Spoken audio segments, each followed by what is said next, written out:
ምናልባት ሰዎች ሁሉ በየስፍራው ሁሉ ይላል ሐዋርያ ሥራ ላይ ሲናገር ሰዎች ሁሉ በየስፍራው ንስሐ ይገቡ ዘንድ ያዛል ይላል። አየህ ንስሐ እንድንገባ ከአመፅ፣ ከርኩሰት፣ ከዝርፊያ፣ ከቅሚያ፣ ከነውር እጆች የጸዱ እንዲሆን እግር ከሸካራው መንገድ እንዲመለስ ቀን ጠብቀህ በዓል ለማክበር ከመሯሯጥ ላብ በላብ ከመሆኑ በፊት በቀኑ ላይ ሞቷል የተባለውን ጌታችን መድኃኒታችን ኢየሱስ ክርስቶስን በሕይወት አክብረዋል። አዎ የሞተውን ጌታችንን ባይዘው በዚህ ጊዜ አይደለም ጌታችን የሞተው። ይሄ ምን ያው ቀኑ ላይ እንትን አለ። በዚህ ጊዜ አይደለም ጌታችን የሞተው። ጌታችን የሞተው በባለፈው ሳምንት ነው። ኦኬ፣ በባለፈው ሳምንት ነው። የባለፈው ሳምንት ማለት የአይሁድ ፋሲካ ማለት ነው። እኛ ለብቻ ዩኒክ ለመሆን ፈልገን ማለት ነው። የአይሁድ ፋሲካውን ካለፈ ሳምንት ሆነው ኢየሱስ በአይሁድ ፋሲካን የተያዘው የሞተውም ከመሞቱም በፊት የአይሁድን ፋሲካ በልቷል እና የሞተውም የአይሁድ ፋሲካ በሚከበርበት የቂጣ በዓል በሚከበርበት ጊዜ ነው። ኦኬ እኔ አሁን ቀኑ ላይ አይደለም ከዚህ ከሳምንትም ይሁን እውነተኛው ግን እሱ ነው። በአይሁድ የፋሲካ አይሁዳውያን ፋሲካ በሚያከብሩበት ጊዜ ነው ኢየሱስ የሞተው። አዎ አዎ አዎ አዎ አዎ ተዋቸው። እነዚህ የሚሳደቡ ሰዎች ተዋቸው። ጦም እየፈቱ ነው።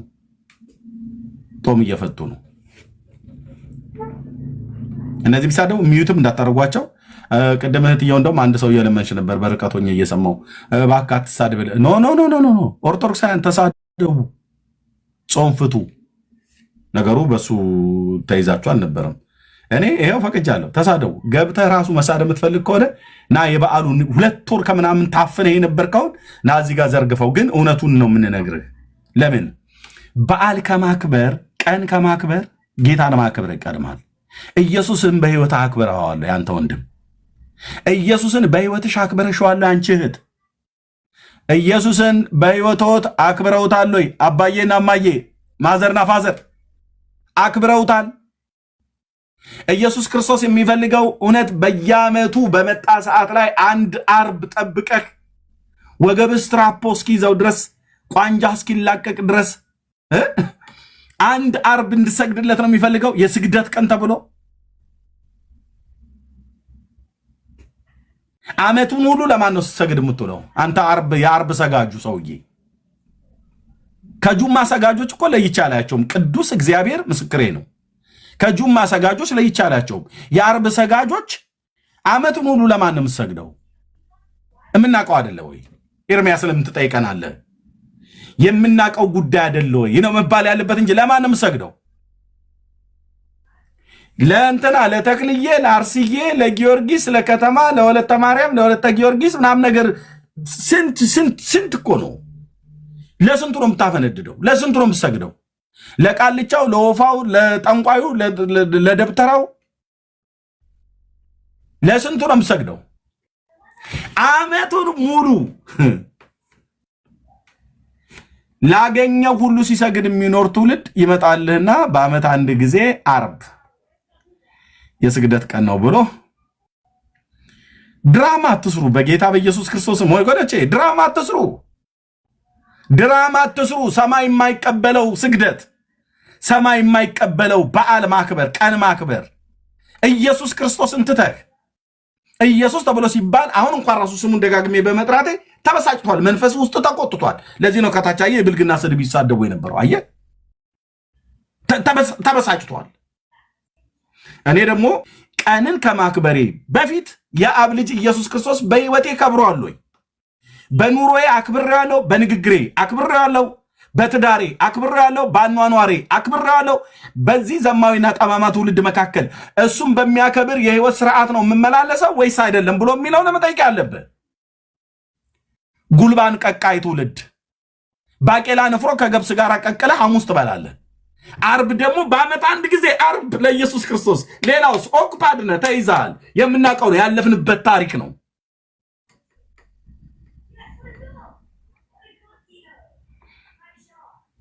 አሁን ዳግም ምጽአት የሚባል ነገር አብዛኛው ህዝብ አያውቅም። በቃ አሁን ዶሮ ሊበላ ነው ቁጭ አለው። ኢየሱስ በዚህ ቀን እንኳን ቢመጣ በዚህ ቀን አሁን ዶሮን የገነጠልከውንም ሰርቀህም ያመጣውን ያረድከውን ዘርፈህም በእውነት ትንሣኤው ድምቅ ያለ ነበረኛ ቤት ይላሉ። ንስሐ ግቢ በመጀመሪያ በዝሙትና ገንዘብ አንዳንዶችም አላችሁ እዚህ ውስጥ በአመፅ የሰበሰብከው ገንዘብ ፋሲካን አከብራለሁ ይላል።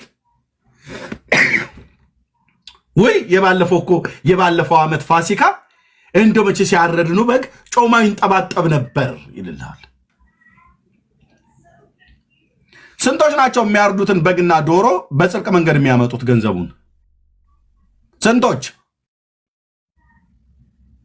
ስንቶች ናቸው በገበያ የሚነግዱ ሚዛን የማያጭበረብሩ? ንስሐ አትገቡም ወይ? ስንቶች ናቸው በስራ ቦታቸው ሚስት ከባሏ ባል ከሚስቱ ከውሽማው ገንዘብ ይቀበላል? ህጋዊ ሚስቱ ቤት አለች፣ እሷ ድሃ ስለሆነች ሌላ ቦታ እየጠራችሁ እንቁላል ፍርፍር እያበላችሁ ያልተደረገ ተደርጎ ከዛችኛዋ ሴት ተኝቶ ያመጣውን ገንዘብ ለዚችኛዋ ላቤን ጠብ አድርጌ ላብን ጠብ አድርጋ ላብን ጠብ ያርከው ግን በጽድቅ ስትሰራ አይደለም። ንስሐ ትገባላችሁ አትገቡም ነው መልክቱ። ይሄ ነው ከናመጻችሁ የጌታ ቀን መምጣት ዛሬ እንኳን ተብሎ በሚጠራበት ቀን ባይሆን አንተ ዛሬ ላለመሄድ ምን ዋስትና አለን? በሞት አለመጠራት ምን ዋስትና አለ? ብራዘር የምትበላው የምትግጠው ያ አጥንት ተሰንቅሮብህ ወይ ስጋው ጉሮሮ ላይ ተይዞ ያለ መሞት ምን ዋስትና አለ? ንስሐ ሳትገባ ንስሐ ሳትገቡ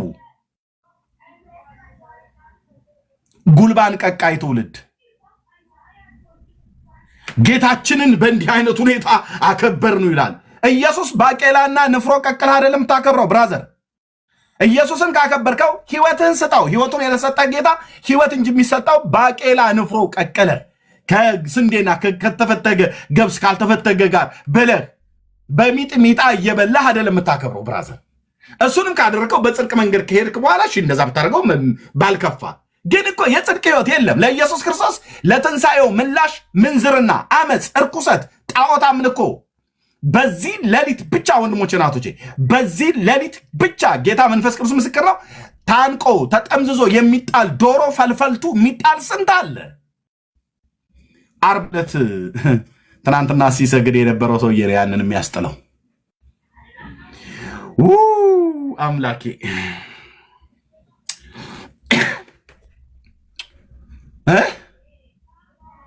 እንዲህ መሰለሽ እንደ የባለፈው ትንሣኤ ያከበርነው ጊዜ የተጠጣው ጠላ ኢየሱስ ይከብርበታል ወይ ብራዘር? አይከብርበትም። ጌታ አለበት ወይ? የለበትም። ይኸው መድኃኒቴ ኢየሱስ ምስክር ነው። የለበትም። በህይወት አክብረው። ንፍሮ እየቀቀልክ ሆድህን ለመሙላት ብለህ የምታከብረውን በዓል ከማክበር በፊት በህይወትህ ኢየሱስ ይክበር። በህይወትህ ኢየሱስ እንዲከብር ህይወቱን ለሰጠ ጌታ ህይወትህን ስጥ። ህይወትሽን ስጪ። ለአንተ ነው ለአንቺ ነው የምንናገረው። ህይወትን ስጥ፣ ህይወትሽን ስጪ።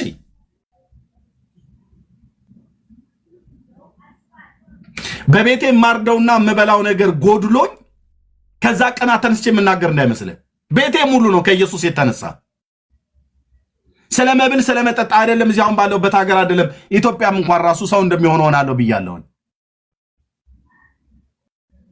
ደግሞ አንተ በአመፅ ሰብስበ ስላመጣው ስለሚታረድ በግና ስለገባው ቅርጫ ስለ አመፅ በአመፅ ሄደ ማለት ነው።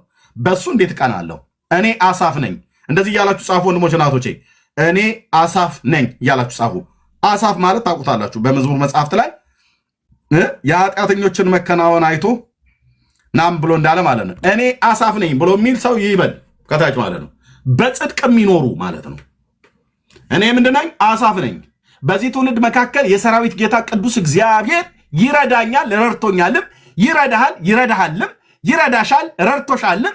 እኛ አሳፍ ነን ማለት ኃጢአተኞች ዘርፈው ባመጡት ነገር እንደ ሊባኖስ ዝግባ ኢኮኖሚያቸው አድጎ ቤታቸው አድጎ ልጆቻቸው ሁሉ እንኳን አድገው ቢታዩ በአመፅ የመጣ ብራዘር የሰራዊት ጌታ እግዚአብሔር እጁን ሲያነሳው ረጂውም ተረጂውም ይወድቃሉ።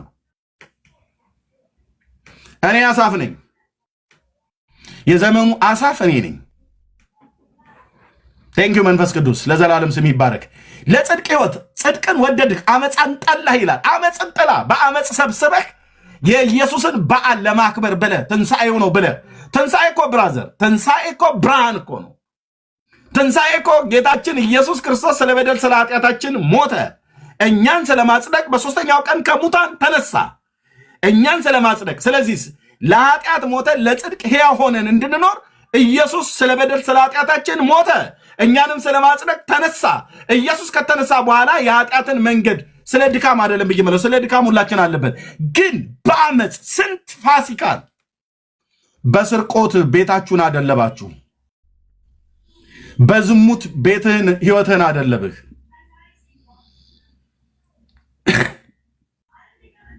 ኢየሱስን ማክበር ይበልጣል።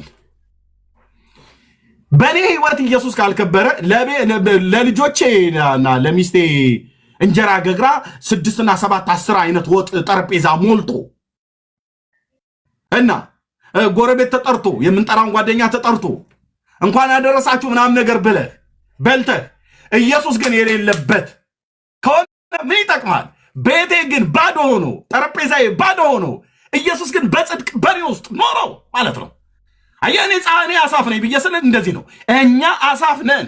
ቤታችን ባዶ ሆኖ ጠረጴዛዬ ባዶ ሆኖ የሚበላ እንኳን ባጣ ጌታ ኢየሱስ ክርስቶስ በህይወቴ እንዲከብር ህይወቱን ለሰጠኝ ጌታ ህይወቴን ሰጥቻለሁ።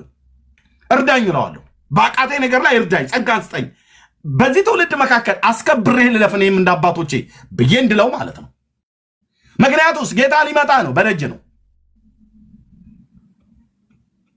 የዘመኑ ማለቅ በጣም ብዙ ጊዜ ተነግሯል አይደል? አዎ ልክ ነው። ዘመኑ አልቋል። ባለቀ ዘመን ላይ ነው ያለነው። ንስሐ አልገቡም። ንስሐ ግባ ስትለው ለመምሬ እንትና ለሚባል ሰውዬ ሄዶ ኃጢአቱን የሚናገረው ለሊቀ ካህኑ ንገረው እንጂ ለኢየሱስ ክርስቶስ መምሬ እንትና ስትነግራቸው እኮ መተው ውሃ ነው የሚረጩህ። ሊቀ ካህኑን ግን ኢየሱስ ክርስቶስን ስትነግረው በከበረ የደሙ ፈሳሽነት ነፃ ያወጣል ማለት ነው። በአመፅ ሰብስቦ መስተፋቅር ድግምት ሰርቶ አስደግሞ አስመትቶ ከዛ ገንዘብ አግኝቶ በሚዛን በድሎ ሚስቱን በድሎ ዶችን አሳዝኖ ፍርድ አጓድሎ አቤልን ገሎ በጻድቅ ላይ በሐሰት አስመስክሮ ሴት አይፈልገው። ይኸውልህ እመኑኝ፣ የሰራዊት ጌታ ቅዱስ እግዚአብሔር ምስክር ነው። እኔና አንተ ከእስራኤል ሕዝብ አንበልጥም። የእስራኤል ሕዝብ ማለት እዚህ ፕላኔት ላይ እግዚአብሔር ሕዝቤ ብሎ የጠራው የበዓልን ማክበር ብለህ ካልክ 7ቱን በዓላት አስቀድሞ ለእነሱ ነው የሰጣቸው። ዘሌዋውያን 23 ላይ ሄደን ስናይ ማለት ነው። እነሱ እንደዚህ እንደኛ በዓል ያከብሩ ነበር። ችግር የለውም በዓል ቢያከብሩ አክብሩ ብሎ ስላላቸው ነው። እኛ እኮ አክብሮ እኮ የተባልነው ነገር አክብር የተባልከው እግዚአብሔር ነው። እግዚአብሔርም በህይወት እግዚአብሔርም በኑሮ አክብር ነው ያለው እና እነሱ በዓል ያከብሩ ነበር። በዓል የሚያከብሩት ግን በዓል ማክበሩ ነውር ነው እያልኩ አይደለም። የዳስ በዓል፣ የፋሲካ በዓል፣ የማስተሰሪያ ቀን ምናምን ነገር የሚባል በዓላት የእግዚአብሔር በዓላት ተብለው የተባሉ 7 በዓላት አሉ ዘሌዋውያን 23 ላይ ማለት ነው። እነዚህን ግን ሲያከብሩ በጽድቅ አልነበረም። ኑሯቸው በኃጢአት የገማ የሸተተ ነው። ግን በዓል ያከብራሉ።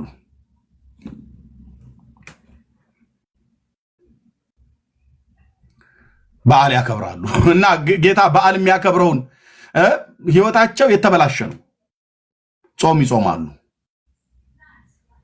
ጾም ነው ሁዳዴ ገባ ይሉሃል። አሁን እንደሚሉት ማለት ነው። እንደዚህ ነበር ብለው የሚሉት እስራኤላውያኑ በትንቢተ ኢሳይያስ መጽሐፍ ምዕራፍ 58 ላይ ሄዳችሁ ስታዩ ጾም ነበር ይጾሙ የነበሩት። ይጾማሉ፣ ሰራተኞቻቸውን ግን ይበድላሉ፣ በጡጫ ይደባደባሉ፣ ይቀጣቀጣሉ፣ ባሪያውን ያሰቃያሉ። ሰራተኛውን ማለት ነው። በቤት መቤቲቱን ባሪያይቱን ጌታውን ባሪያውን ያሰቃያል። እና በዓል በቃ ጾም ይጾማሉ። እግዚአብሔር መጥቶ በነቢዩ በኩል እኔ የመረጥኩት ጾም ይሄ ነው ወይ ብሎ አለ።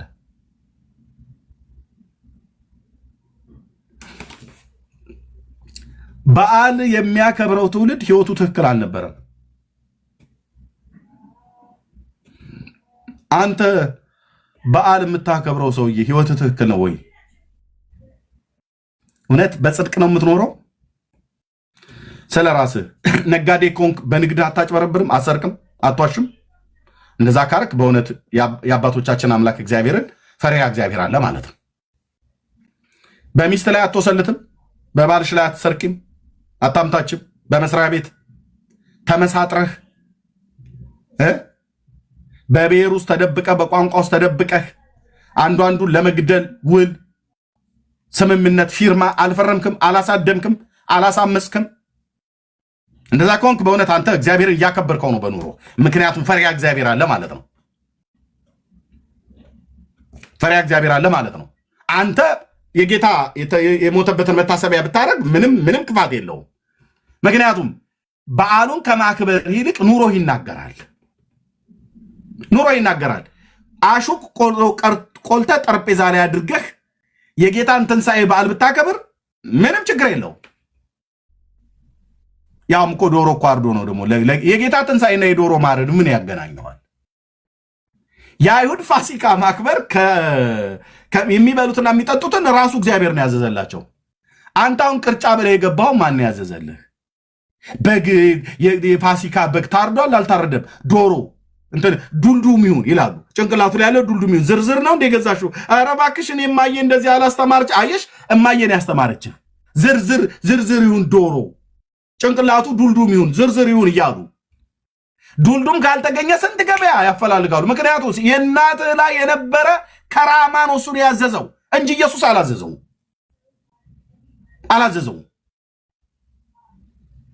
ፋሲካ ዶሮ ካልተበላ ፋሲካ አይመስልም ይላል። ብራዘር ፋሲካ የጌታችን የኢየሱስ ክርስቶስ ትንሣኤ የምናከብርበት በግህንም ዶሮህንም ገደል ክተተው። የፋሲካው በግ ክርስቶስ ኢየሱስ በመጀመሪያ ለበደል ለኃጢአታችን ሞተ፣ እኛን ስለማጽደቅ ከሙታን በሶስተኛው ቀን ተነሳ። ብራዘር እሱ ላይ ቁም፣ እሱን አክብር፣ እሱን አመስግን። ከሲኦል የዳንክበትን የምድንበትን እግዚአብሔር ማዳንን በመስቀል ላይ ሰራልን። ይህንን ብዙዎች አያውቁም። ምንድነው ፋሲካ ለአንተ ብለህ ብትለው ትዝታ ምንድነው ብለህ ብትለው ይነግራል። እዚህ ያለው ምንድነው የፋሲካ ትዝታ ብለህ ብትለው ከሲኦል ማምለጤ አይልም።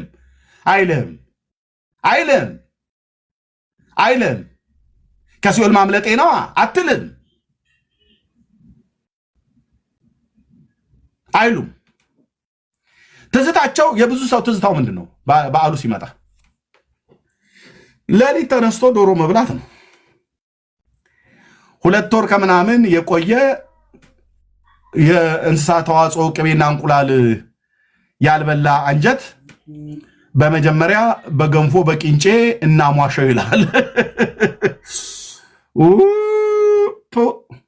ትላለች የኔ አያት በእውነት እናሟሸው።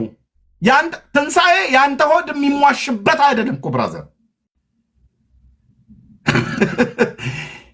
በኃጢአት የገማና የበሰበሰ ህይወት ይዘህ በመጀመሪያ በፌጦ ተፈትፍቶ ጠጡት ይባላል። ይሄ ነው ወይ የትንሣኤው ምስክርነት መሆን? ፌጦም ትውልድ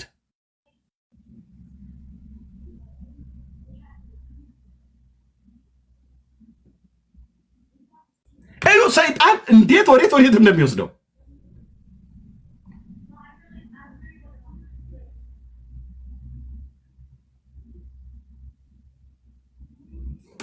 ልጆቻችሁን ከእንዲህ አይነት ከተግማማ በዓል ስርዓት ጠብቁ ወንድሞች እናቶች። ኢየሱስ የለበትም እዚህ ውስጥ። እውነቱን ልንገራችሁ ኢየሱስ የለበትም። የተግማማ የህይወት ስርዓት ይባላል ይሄ። ፌጦ በፌጦ ነው። በፌጦ ታጠቡ። በፌጦ ነው። በመጀመሪያ ፌጦ ብላበት። በየቤተሰብ በየእናት በየአክስት በየአጎት በየአያት ቤት ምን እንደሚደረገው ምን ያዘጋጃችሁት? ለኢየሱስ ልታርዱ ብቻ አይደለም ለሰይጣን ልታርዱ ምን ያዘጋጃችሁት? ታውቀው የለ ወይ? ታውቂው የለ እንደ እህት ዓለም የገዛችሁት ዶሮ ለኢየሱስ ነው። የኢየሱስ ትንሣኤ በዓልና ዶሮ ምን ያገናኘዋል? የገዛው በግ ለኢየሱስ ነው። ጌታ ልታከብር ነው ያን በግ የገዛው የደብረ ብርሃን በግ። ያን በግ ግን ስገዛው ገንዘቡን በምን ያመጣው? ሰርቀ ባመጣው በግ አርዳ አይደለም ታከብረው። ከቤተሰቦች ጋር ነው የበላው። ኢየሱስ ግን የለበትም። የዋሁን አቤልን አስገድልሃል። የዚህን ዘመን አቤልን ማለት ነው። ንጹሕን ደም አፍስሰሻል። እንዲያፈሱም ሰዎች ሐሳብ አዋጥተሃል፣ ገንዘብ አዋጥተሃል፣ ክፋት አዋጥተሻል። መኖር እየፈለጉ እንዳይኖሩ አድርጋችኋቸው የገደላችኋቸው ያስገደላችኋቸው ሰዎች አሉ። በእነሱ ንስሐ አልገባህም። ክብር ለመድኃኔዓለም ይሁን እንኳን አደረሳችሁ ብለህ ትላለህ። አንተ ግን ሰዎች እግዚአብሔር እንዲኖሩ የፈቀደላቸውን የህይወት ዘመናቸውን ከአመፀኞች ጋር ተባብረህ አንዳንዱን ያለ ጥፋታቸው በዚህ ሰዓት ከእናትና ከልጆቻቸውና ከሚስቶቻቸው ተለይተው በአመፅ በግፍ በገንዘብ በሀብታቸው በስልጣናቸው ከርቸሌ ያስረውታል። ያለ በደሉ አሳስረውታል። በማሳሰር ውስጥም አንተም አንቺም አለሽበት። ንስሐ ይቀድማል። ኢየሱስን ማክበር ይቀድማል። በዓል ለማክበር ከመሯሯጥ ይልቅ ኢየሱስን አክብረው። የትንሣኤውን ጌታ አክብረው። በህይወትህ ከብሯል ወይ? በህይወትህ ልታከብረውስ ፈቃደኛ ነው ወይ? ምስክሩ በህይወትህ ለማክበር ፈቃደኛ አለመሆንሽ ምስክሩ ምንድነው? ኢየሱስ ተብሎ ሲባል ትቆጣለህ። አንጀቴን አሳረረው እኮ ነደድኩ ይለዋል። ነደድኩ ምን ነው? ቅድም እነዛ ጴንጤዎቹ መናፍቃኑ ጋር ሄጄ እንዴት እንደሚናገሩ ነደድኩ እኮ እንደው ጭስስ አልኩ።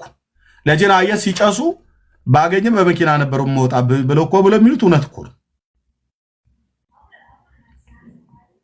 ለምን? ሰይጣን ትውልዱን በምን ያህል እንዳደራጀው የሚታይ ነው። ስለዚህ ፋሲካን በዓል ከማክበር በፊት ጌታ በህይወቴ ከብሯል ወይ ብለህ ጠይቅ።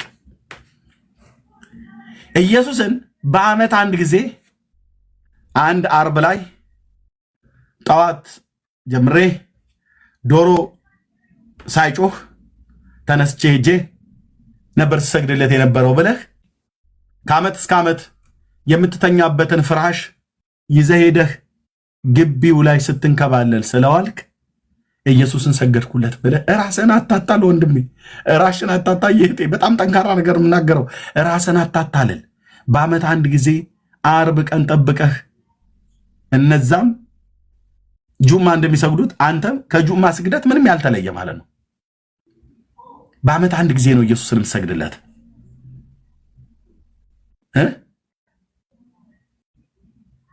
ኦኬ፣ ሰኞ ቀን ስንት ነው? ሰኞ ቀን ስንት ነው? ሰኞ ዛሬ ቅዳሜ ነው፣ እሁድ ያው ፋሲካ ነው። ሰኞ ቀኑ ስንት ነው? ሚያዝያ ስንት ነው? ጻፉልኝ ከታች። በዓሉ የሚውልበትን አደም ከበዓሉ ማግስት ሰኞ ስንት ነው? ስንት ነው አላችሁ? 5 ነው። ግንቦት 5 ነው። ሐምሌ 5 ነው። ማነው ሶሪ፣ ሚያዝያ 5 ነው ወይስ ግንቦት 5 ነው? ወሩንም ጭምር ጻፉልኝ።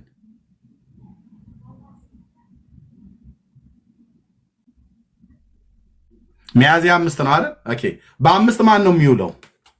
ሰኞ ማን ነው የሚውለው? ኢየሱስ ነው የሚውለው ወይስ ማን ነው የሚውለው? ማን ይውላል እያሉ ነው ብለው የሚሉን? አዎ ትናንትና ለኢየሱስ ብሎ ሲሰግድ የነበረውን ሰውዬ ሰኞ ላይ ሂጅና እዩ። ተነገ ወዲያ ሂጅና እዩ። ለማን ነው የሚንከባለለው? በ5 ማን ነው? በቃ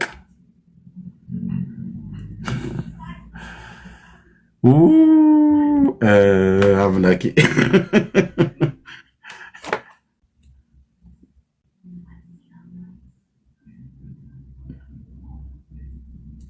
ሰኞ ላቦ ነው የሚሰግደው። ማክሰኞ ደግሞ ለአርሴማና ለቁስቋም በ6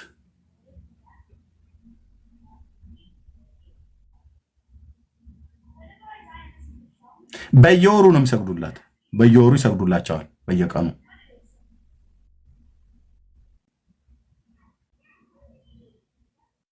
አቦ የት ነው የሚወጡት? አንቺ ይወጣሉ። የት ነው የሚወጣው? የለም እኮ ሰውየው ራሱ በታሪክ ውስጥ እኮ የሌለ ሰው ነው። አሁን እሱን ተውት። የት ነው የሚወጣው? ያወጣሉ ነው ወይስ ይወጣሉ ነው?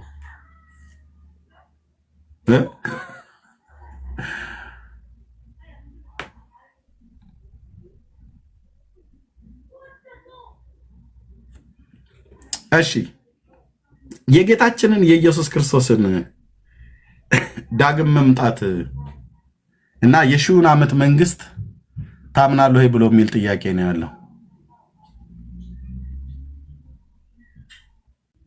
ጉልባን ቀቃይ ትውልድ የሚሆን የፋሲካ ዶሮም እያለ በዘርፊያ የሚሆን በአመፅ የሰበሰውን የሚበላም ትውልድ ይሁን ጴንጤ የሚሆን ካቶሊክ ማንም ይሁን ማንም የጌታችን የኢየሱስ ክርስቶስን ዳግም መምጣት እና የሺውን ዓመት መንግስት ታምናለህ ወይ ታምኛለሽ ወይ ነው ጥያቄያችን።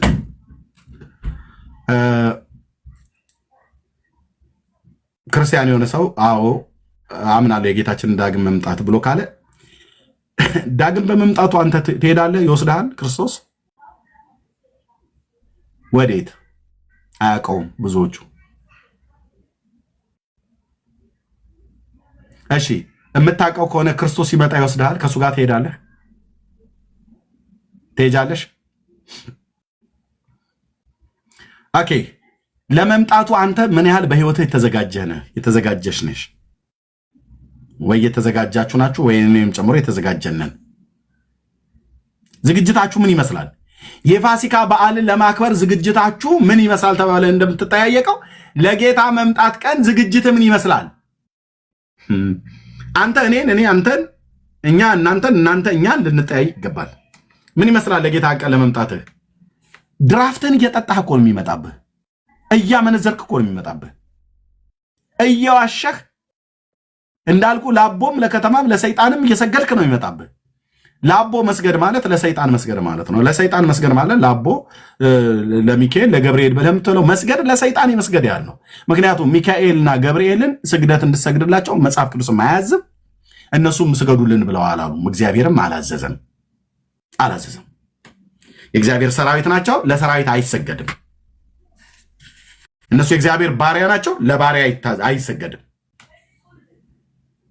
እሺ ዝግጅቱ ምን ይመስላል? የበዓሉን አይደለም ያልኩት፣ ጌታ ሊመጣ ነው።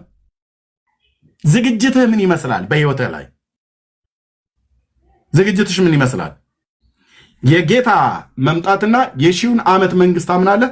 ርዕሱን እንደሚሰሩልኝ እርግጠኛ ነኝ። ለወንድሞች ልክ ያለው በዚህ ጉዳይ ላይ ነው የምናወራው። በዚህ ጉዳይ ላይ ነው የምናወራው። ተዘጋጅተሃል? ጌታ ቢመጣ ለመሄድ የተዘጋጀ ህይወት ነው ያለህ?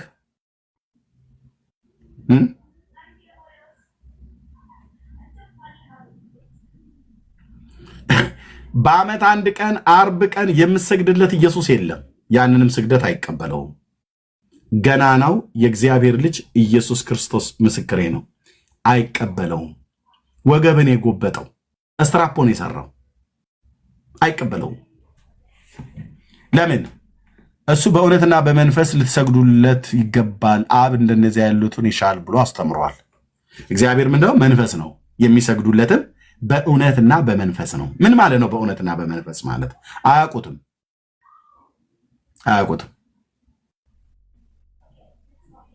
በስግደት ኃጢአቱን ሊያስተሰርይ እኮ ነው ደግሞ የሚሰግደው። አይገርምም? በስግደት እሺ። አይ እንግዲህ አባቴ በዚህን ዓመት አንድ ከ12 የሚሆኑ ደርዘን ከሚያሉ ሴቶች ጋር ተኝቻለሁ እና ያው እንግዲህ ራሱ ያስነሳ ሰጪው የተባለው ሰውዬ እኮ ራሱ ስንት ጊዜ ነው የወደቀው? መድኃኒዓለም ነው የሚያውቀው። መንመኑስ ሄዶ ነገረ። ካህናቱ ለማን ይናገራሉ?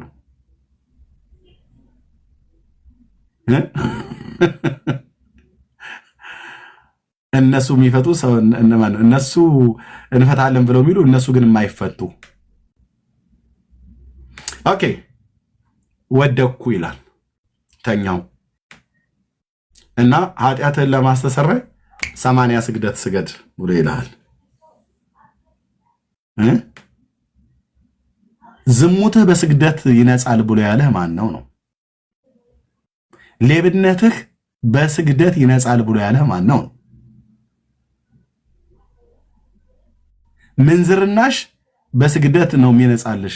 አባቴ ያው እንግዲህ ባለፈው ከሆኑ ወንዶች ጋር ተኝቻለሁኝ እና ብለው ማለት ነው እና በይ ስገጂ።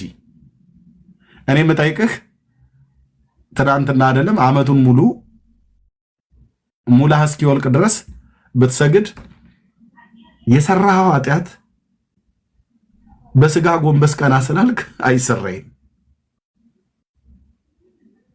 ያሰገድከው ስጋህን ነው።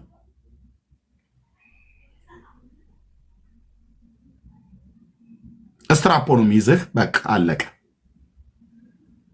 ዝሙትን ግን እንድታረግ ውስጥህ ምኞት ጸንሳ ኃጢአትን ትወልዳለች።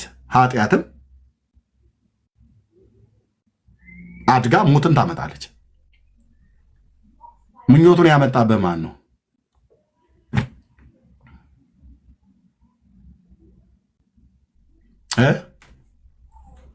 በዓል አክባሪን ትውልድ፣ ጉልባን ቀቃይ ትውልድ እንጠይቃለን። እንደምንጠይቀው የጌታችን መምጣት ታምናላችሁ? እንደዛ ከሆነ ዝግጅታችሁ ምን ያህል ነው? ምን ያህል ተዘጋጅተሃል?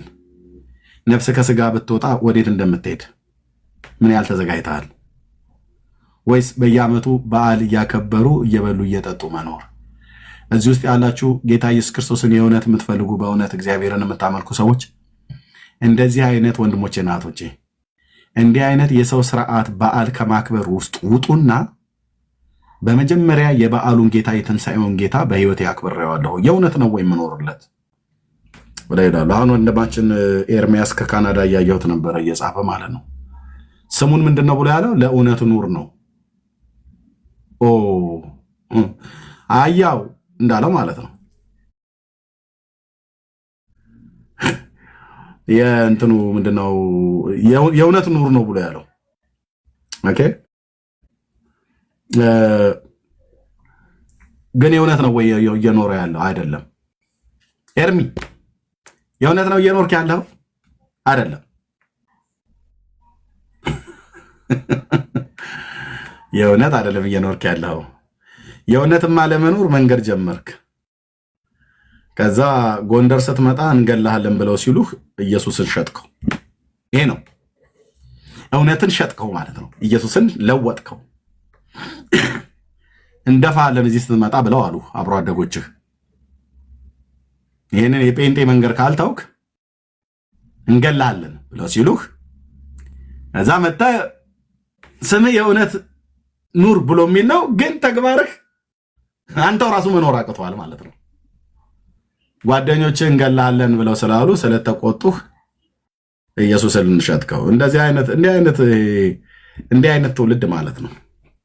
እና ምንድነው ያ ጣሊያኑ ቤት ተቀጠረ የተባለው ዘበኛ ተብሎ የሚባለው የገጠመው አይነት ነገር ማለት ነው። ያ አንድ ጣሊያናዊ ኢትዮጵያ ውስጥ ይኖር ነበር እና እሱ በጥበቃ ስራ የቀጠረው አንድ የባለ ሀገር ሰው ነበር እና እዛ ያ ጣሊያኑ ሰውዬ ውሻ አሳድጓል እና የውሻውን ስም ላልጠፋ ስም አሉላ ብሎ አወጣ። ራስ አሉላን ደግሞ በኢትዮጵያ ታሪክ ውስጥ የማያውቃቸው ሰው የለም መቼም። በተለይ ከአድዋ ጦርነት ጋር በተገናኘ የማያውቅ ሰው የለም። ዶጋሊ ላይ ማለት ነው። ራስ አሉላ በዶጋሊ ላይ ባደረጉት ጦርነት እነ ፊት አውራሪ ገበየው ምናምን ነገር እነ ባልቻ አባ ነፍሶ በጣም ብዙ በዘመኑ ከንጉሱ ጋር ከአፄ ምኒልክ ጋር የዘመቱ ማለት እና ራስ አሉላ ታዋጊ ኢትዮጵያዊ አርበኛ ናቸው፣ ጀግና። ዶጋሊ ላይ እንደዛ ዘምተው ተዋግተዋል፣ ጣሊያንም ማለት ነው።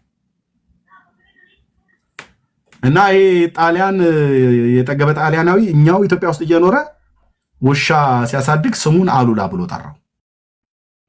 አሉላ ይለዋል ውሻውም ማለት ነው። የጀግና ስም ወስዶ ለውሻ ሰጥቶ ማለት ነው። አሉላ አሉላን አይታችሁታል እያለ ይላል። ይሄ እንደኔ አይነት ባላገር እዛ ቤት ለጥበቃ ስራ የተቀጠረ ቆሽቶ አሯል፣ ተቃጥሏል። ምክንያቱም ማንበብ እንኳን ባይችል የባላገር ሰው ቢሆንም ግን ስለ ኢትዮጵያ ጀግኖች ሲወራ ሰምቷል። ስለነ አብርሃም ደግሞ እነ ሞገስ አስገደም፣ እነ ፊታውራሪ ገበየው፣ እነ ባልቻ አባ ነፍሶ፣ እነ ገበየው ጉርሙ፣ እነ ደጃች አሉላ ራስ አሉላ አባ ነጋ ማለት ነው ሰምቷል። እና ውስጡ እየተቃጠለ እየነደደ እንዴት በጀግና ስም ውሻ ስም ያወጣል ብሎ አቂሞልህ ነበር። አየህ ባላገር ደግሞ አያቂም ይባልኩ አቂሞብህ ነበር። እና እንደ ከተሜ ሰው ሳምቡሳ ስትሰጠው ቂሙን እንኳን አይረሳም። ባላገር ካቄመ በጣም አደጋ ነው። የከተሜ ልጆች ይሰማል። በሳምቡሳ በምስር የተነፋ ሳምቡሳ ሲሰጡህ እንደምትረሳው አለን። ገጠሬው በቅን ልብ ነው የሚኖረው፣ በየዋህነት ነው የሚኖረው። ካቄመባ አይረሳም። እና አቂሟል አያው ማለት አያው ላይ አያው ሳይሆን አያ ተብሎ ስለሚባለው ማለት ነው ጌታው። እና ጣሊያን ሀገር ለሽርሽር ሄደ። ሲሄድ ውሻውን ትቶት ነው ሄደው። ዘበኛው እና ውሻው ብቻ ቀሩ ቤት ውስጥ። እና በጀግናችን ስምማ አትጠራም እዚህ ቤት ወይኔ ወይ አንተ ብሎ በሚል ቅንድቡን ብሎ ውሻውን ገደለው። ለዘበኝነት ስራ የተቀጠረው ሰውዬ ማለት ነው። ሞተ። ውሻውን ገደለው፣ ቀበረው። እና አያው ጌታው ማለት ነው ከጣሊያን ሀገር ሄዶ ቴላቴሊና ላዛኛውን በልቶ ቤተሰቡን እንትን ብሎ ሲመጣ አሉላ ቢል የለም፣ አሉላ ቢል የለም፣ አሉላ የለም፣ በቁልምጫ ቢጠራው የለም፣ አሉ እያለ ቢል የለም። እና የት ሄዶ ነው ብሎ ሲል አይ ጌታው ውሻዎት ስሙ አስገድሎታል ብሎ መለሰ ይባላል። ለእውነት ኑር። አንዳንድ ስሞች እኮ ታኮ ነው። በቃ ለእውነት ኑር። እውነት ኢየሱስ ነው። አነ ውእቱ ፍኖተ ጽድቅ ወሕይወት እንዳለ እውነት ኢየሱስ ነው። እና ለእውነት ኑር ማለት ለኢየሱስ ኑር ማለት ነው። እውነት ማን ነው? እኔ መንገድና እውነት ሕይወት ነኝ ብሎ ላለው ለኢየሱስ ማለት ነው። ስሙ ከብዶት እና ስሙ አስገደለው ተብሎ እንደተባለ ማለት ነው። ለወንድማችን ለኤርሚያስ ነው። በውስጥ ለሰዎች ለእህቶችም ለወንድሞችም ምን ብለህ እንዳወራ ታውቃለህ። ለእኔ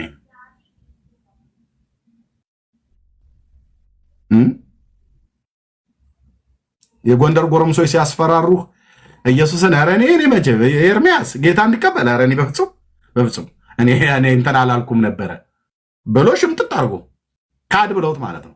ካድ ብለውህ ነው ብራዘር። ስለዚህ ወይ ስሙን ቀይረው ኪም ጆንግ ኡን ነው የሚባሉት ኖርዝ ኮሪያው ፕሬዚዳንት። በእሳቸው ስም አንድ የሚጠራ ሰው የለም የሚባል ነገር አለ። በእሳቸው ባሉበት አገር የኖርዝ ኮሪያው ፕሬዚዳንት ኪም ተብሎ የሚጠራ የለም። ወይ አለመጠራት ነው፣ ወይ ከተጠራ ደግሞ መኖር ነው። ለእውነት ኑር። ደስ አይልም? ለእውነት ኑር። እውነት ማን ነው? ኢየሱስ። እውነት ማን ነው? መንፈስ ቅዱስ። እውነት ማን ነው? ቅዱስ ቃሉ። ቅዱስ ቃሉ ስለማን ይናገራል? ስለ ጌታ።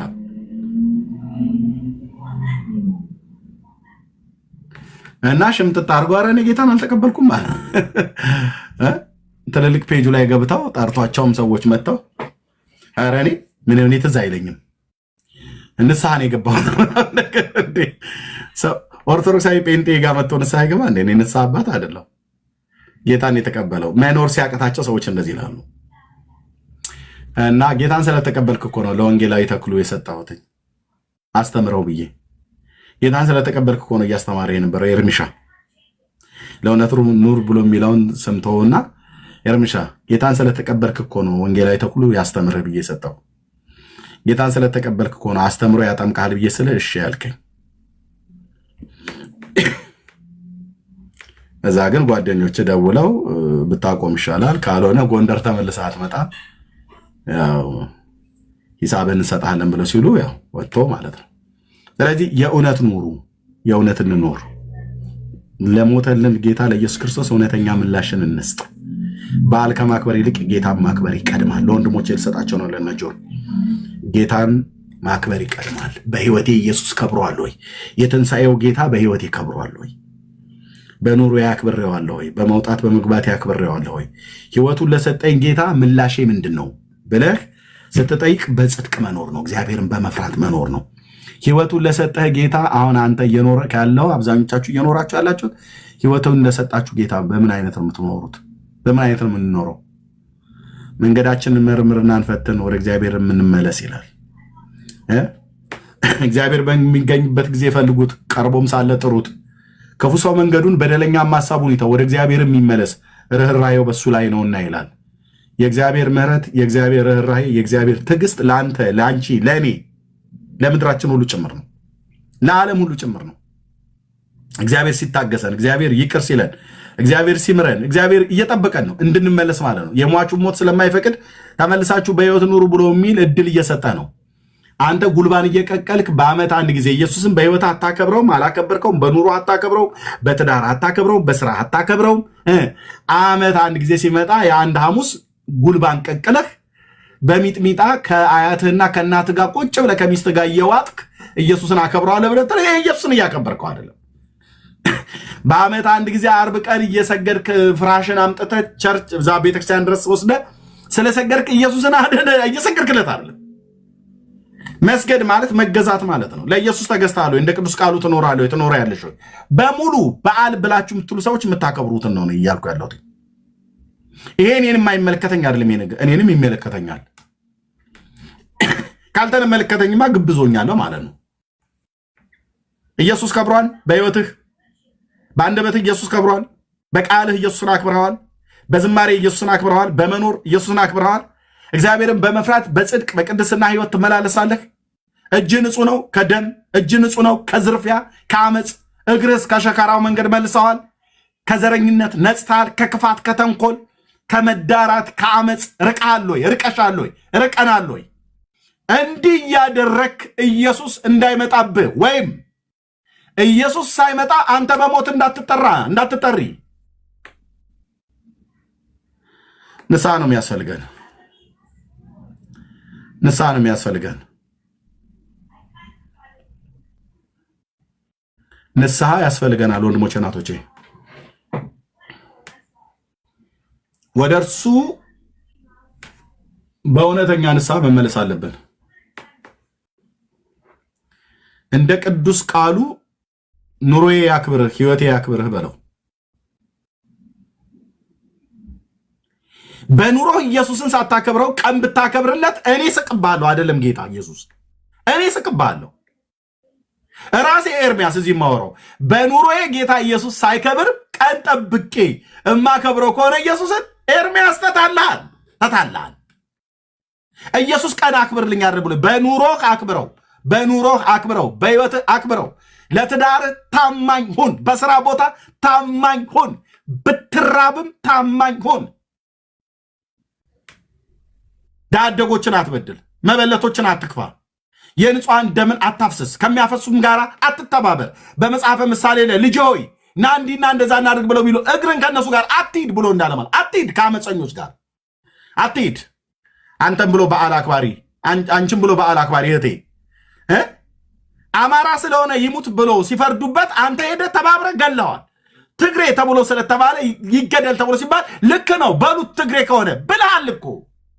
ኦሮሞ ስለሆነ ይገደል ኦሮሞ መጥፋት አለበት ብሎ ሲል አሁን መጥፋት አለበት እኮ ብለሃል። አንተ ንስሐ እኮ አልገባህ። አልተናዘዝክም እኮ ኃጢአትህን አልተናዘዝክም። ንጹሕን ትውልድ እንዲሞት ከአመፀኞች ጋር ገንዘብን አዋጥተሃል፣ ሐሳብ አዋጥተሃል፣ እጅን ዘርግተሃል። ጨለማን ተገን አድርገህ ረድተሃል ለብዙ ትውልድ መሞት። አንተ አንቺ እኔ ተጠያቂ ነን በምድሪቱ ላይ። እኔ ተጠያቂ አይደለሁም ብሎ የሚል ሰው ካለ ህይወቱን መርምሮ ከሌለበት የግድ አለበት ብያለሁ። ከሌለበት የግድ አለበት ብያለሁ። ግን መርምር። በዓል ታከብራለህ አይደል? በዓል አክባሪ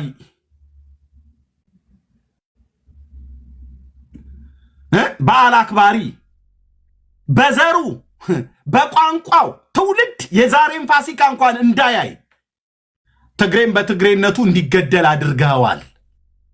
አድርገሻል። ኮሜንት ጽፈሻል። በኮሜንት አዎ ልክ ነው በሏቸው ብለሃል።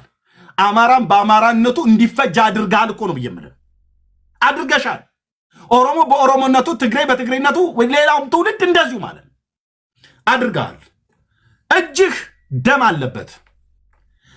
አንደበትህ ሐሰትን ተናግሯል፣ አመፅን አድርጓል። ከአመፀኞች ጋር አብረህ ተባብረሃል። መጽሐፍ ግን ሲናገር ልጄ ሆይ ይላል ማለት በመዝሙር መጽሐፍት ላይ ምስጉን ነው በኃጢአተኞች መንገድ ያልሄደ በክፎች ምክር ያልቆመ ይላል። አንተ እኮ በክፎች ምክር ቆመሻል። ሐሳብ አዋጥተሃል። በጎረቤት በስራ ቦታ በቅንነት አንተ ማናጀር ሆነ ተቀምጠህ ድርጅት ውስጥ ተቀጥረህ ማናጀር ሆነ ተቀምጠህ በተማረችው በትምህርቷ ስራ እንዳትቀጠር በስራዋ በትምህርቷ ብቻ ስራ ከተቀጠረች እሱ የጽድቅ መንገድ ነው፣ ተገቢው እሱ ነበረ። አንተ ባለበት ድርጅት ግን ያቺ እህት ስራ እንድትሰራ ከኔ ጋር በመጀመሪያ ተኝ ብለሃታል እኮ አንተ ነውረኛ ትውልድ። ከኔ ጋር አንድ ቀንም ቢሆን ልትተኝ ይገባል፣ የግብረ ስጋ ግንኙነት ላደርግሽ ይገባል። እሱ ከሆነ ቅድሚያ ሰጥሻለሁ፣ ያንቺን ፋይል አየዋለሁ በመጀመሪያ ብለሃል። ሴትም ብትሆኚ ብለሻል። በእድሜ ከፍ ያላችሁ በእድሜ የማይመጥኗችሁን ወጣቶች በሀብታችሁ በገንዘባችሁ እንደ ሹገር ማሚ ከፍለሽ ባልሽ በሌለበት ሽማግሌው አርጅቷል ብለሽ ማለት ነው። አንቺ ፋሲካ ተከብሪያለሽ። አንቺ የኢየሱስን ትንሣኤ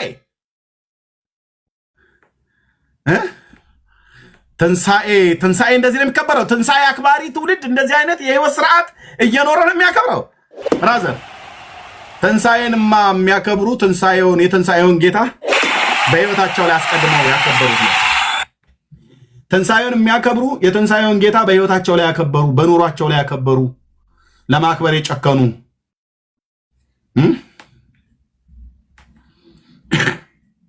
ናቸው። አይጠይቅህም ስለነዛ ስለ ንጹሃን ደም አይጠይቅህም ወይ? ስለነዛ ስለ ንጹሃን ስለታረዱት በሰሜን ኢትዮጵያ፣ በመካከል ኢትዮጵያ፣ በየጓሮ በየጠሹ በየስርቻው ምላስህ እኮ ማለት ክፉን ሐሳብ ከልብ ጸንሳ አውጥተህ ተባብረሃል። አንተ ኢየሱስ ክርስቶስን አሁን ልታከብረው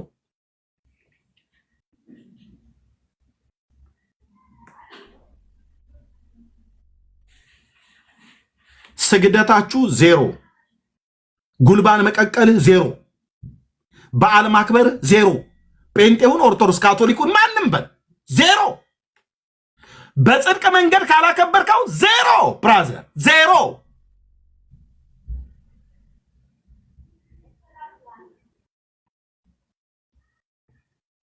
ለምን በግ አይደለም ለምን ልጅህን አርደህ ለምን አታከብርም? ራሱ በዓሉ ማለት ነው ዜሮ። እግዚአብሔር አይቀበለው። ጽድቅ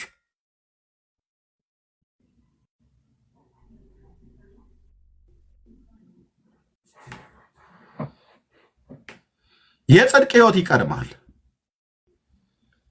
በዓል ለማክበር ከመሯሯጥ ይልቅ ባለቤቱን ማክበር፣ የትንሣኤውን ጌታ ማወቅ ይቀድማል። ኢየሱስ ጌታ ነህ።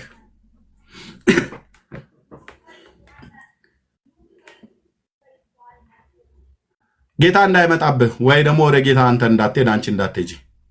ምን ያህል ቀናቶች፣ ምን ያህል ወራቶች፣ ምን ያህል ዓመታት ምን ያህል ዘመናት እንደቀረህ አታውቅም። እኔም አላውቅም፣ አንቺም አታውቂም። በዓል ለማክበር ሽር ጉዱ በጣም ተጧጥፏል አይደል? እናንተ ቤት ዳቦ እየተጋገረ ነው። ሽር ጉዱ በቃ ዝግጅት። ለኢየሱስስ መምጣት ምን ያህል ተዘጋጅተሃል? ምን ያህል ተዘጋጅተሻል? ዝግጅት በቃ ሞቅ ብሏል አይደል ብሎ ይላል።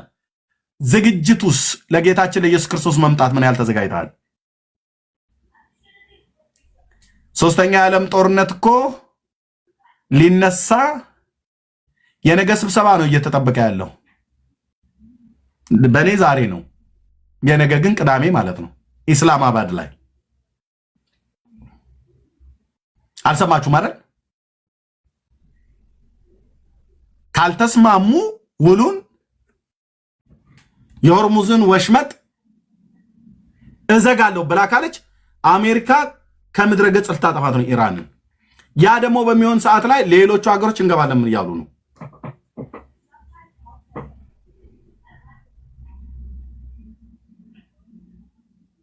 ኢራን ደግሞ ጦርነቱ ወደ ሌላ ዓለም እንዲስፋፋ ትፈልጋለች። ለዚህም ነው የምትተኩሰው። ባልተኮሱባት ሀገሮች ላይ ሁሉ ትተኩሳለች።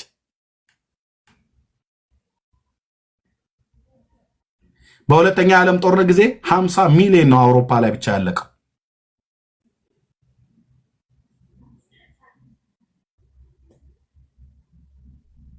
በባለፈው አሁን ከ3 ቀን ነው ከ4 ቀን በፊት እስራኤል ሊባኖስ ላይ በጣለችው 300 ሰው ነው በአንድ ቀን የሞተው።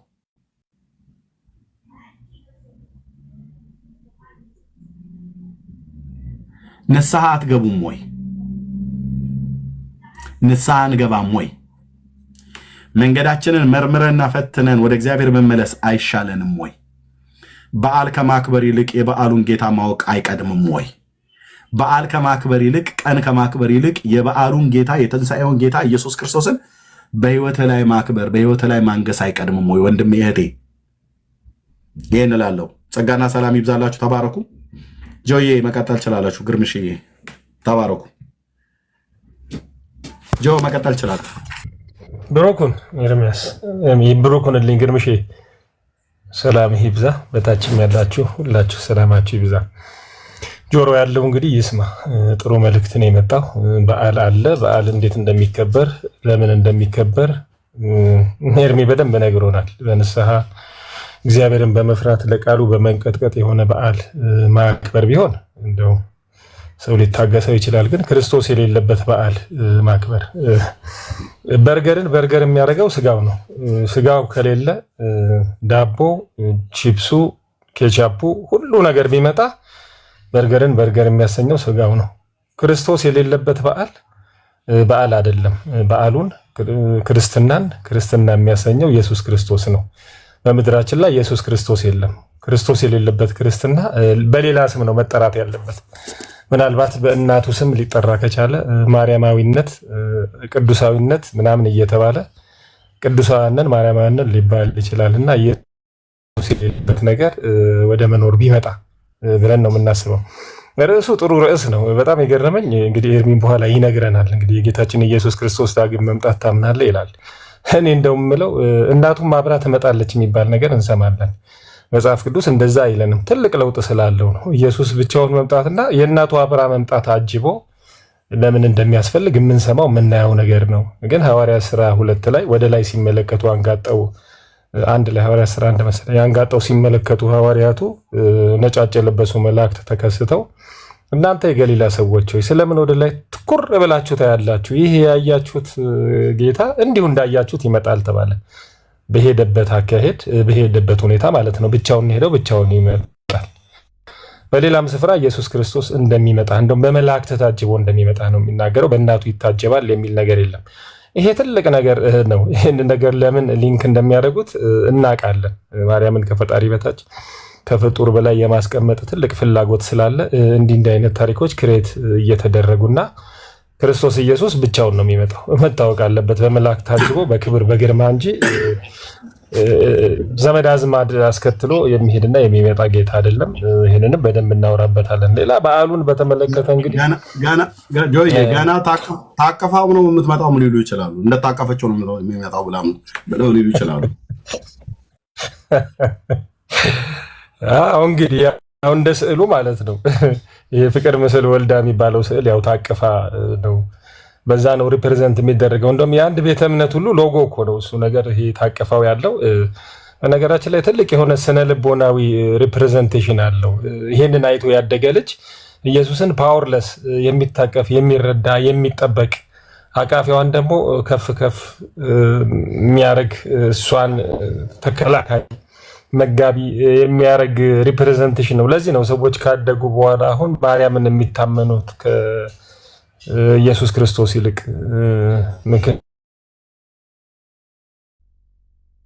የጊዜ አሮንን በፊታችን የሚሄድ አምላክ ስራለን ካሉት በኋላ አምላክ ብሎ ጥጃ ከሰራ በኋላ መንፈሳዊ ነገሮችን አድርገዋል። የተሟላ መንፈሳዊ ስራን ሰርተዋል። እዛ ጋር ምን ይላል 32:5 ላይ ነገም የእግዚአብሔር በዓል ነው አለ።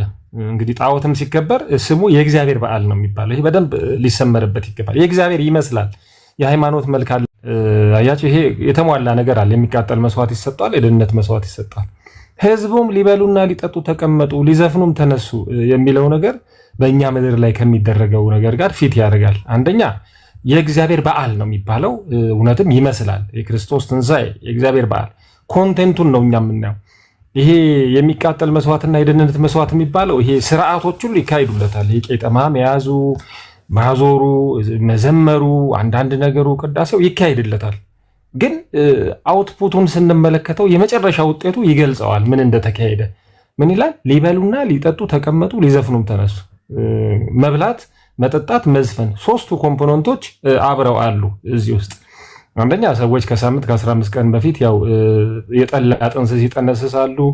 የዶሮ የሽንኩርት ዝግጅት፣ የቅርጫ መመዝገብ ስርዓትን ያካሂዳሉ እና የመብላት የመጠጣት ስርዓቱን እንደገና ደግሞ መጠጥን በተመለከተ ለምሳሌ አዲስ አበባ የምትኖሩ ሰዎች ታውቃላችሁ። ሜክሲኮ አደባባይ ተግባረድ ጀርባ አረቄ ፋብሪካ የሚባል አለ። የእሱን ሰልፍ አይታችሁት ከሆነ ዲያፍሪክ ይደርሳል። ይሄ ሊጠጡ የሚለው ነገር ተመልከቱ። ለመጠጥ ዝግጅት ይደረጋል። ቡና ቤቶች ይታደሳሉ፣ ይቀባሉ። ሴቶች ልብሳቸውን ላውንደሪ ያሳጥባሉ። የቡና ቤት ሴቶች ስለምናይ ነው። ቄጤማ ጎዝጉዘው ማታ የዋዜማ እና ከዛ ቀን በፊት ባለው በጣም ከፍተኛ ዝግጅት ነው የሚያደርጉት እና የመጠጥ ዝግጅት ይደረጋል። የምግብ ዝግጅቱ እንዳልኩት ነው።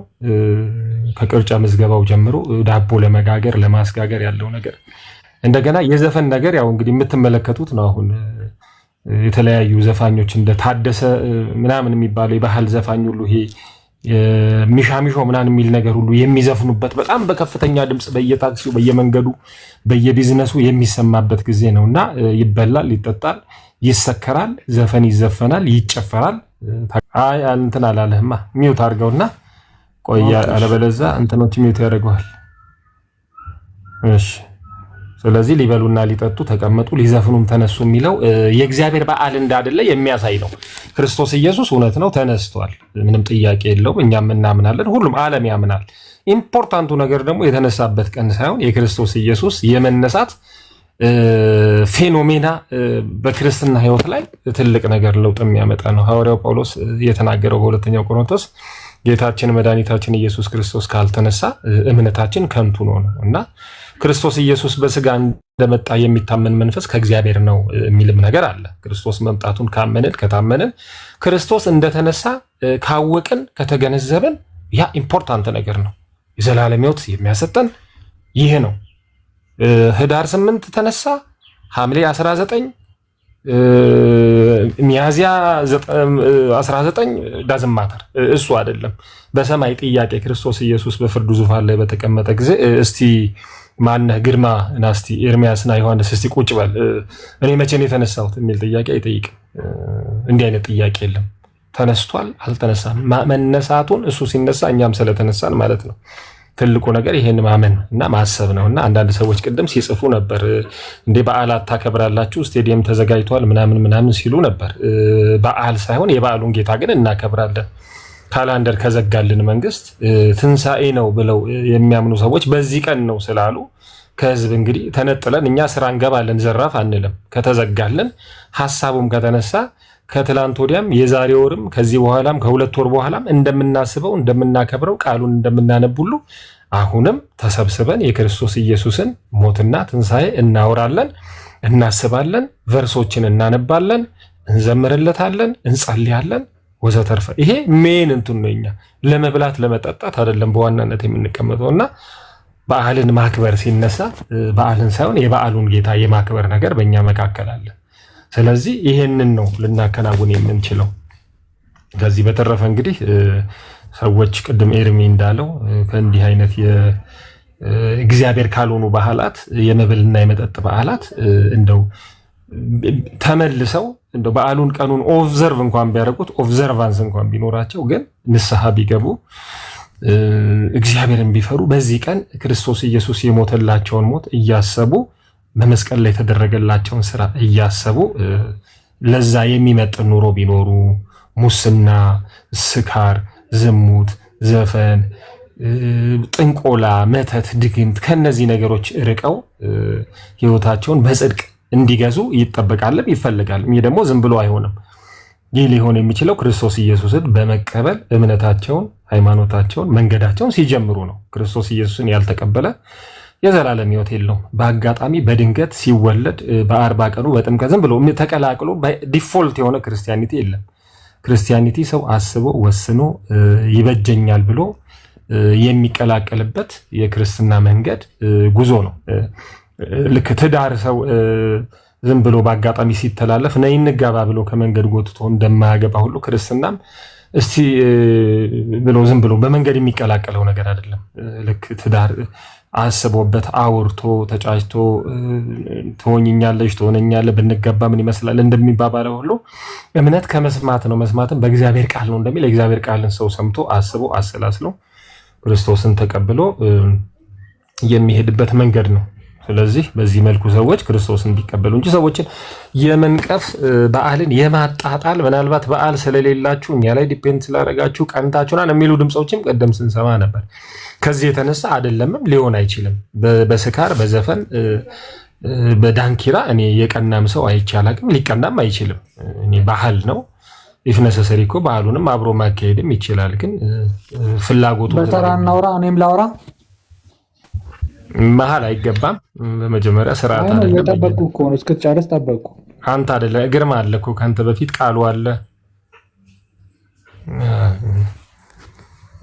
5 ደቂቃ ሳይሞላው እንትን ይላል። ስለዚህ ይህንን በዚህ ይያዝ። እንደው ከአጋንንት በዓላት የእግዚአብሔር ካልሆኑ በዓላት ራሳችንን እንጠብቅ። እግዚአብሔር ደግሞ ምድራችንን ይፈውስ ይርዳ እላለሁ።